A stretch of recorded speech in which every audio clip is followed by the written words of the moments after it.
Hello everyone, welcome to Geeks for Geeks. In this video, we will learn how to convert singly linked list into circular linked list. Let's see the problem statement first. Given a singly linked list, we have to convert it into circular linked list. So, the question arises, what is circular linked list? Circular linked list is a linked list where all nodes are connected to form a circle, means there is no null at the end. Let's understand it using an example. So, we have given a singly linked list with 4 nodes 10, 12, 14, 16, and we want to convert this singly linked list into circular linked list.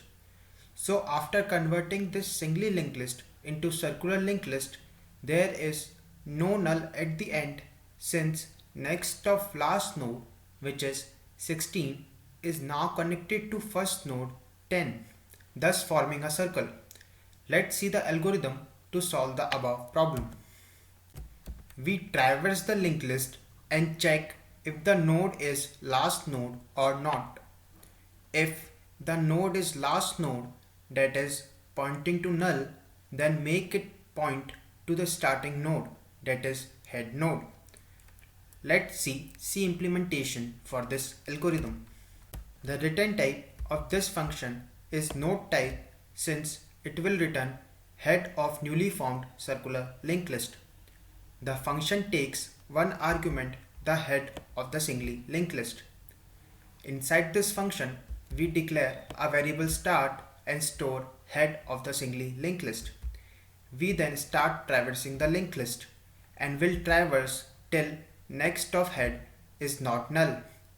When next of head becomes null, means we have reached last node, we stop the traversal. After this, start is assigned to head next, means last node is connected to first node of the linked list. And finally, we return start, which is the head of the newly formed circular linked list. So this completes our algorithm. Time complexity of this algorithm is On, where n is the number of nodes in the linked list. With this, we end our tutorial. Thank you for watching. Please leave us your likes and comments.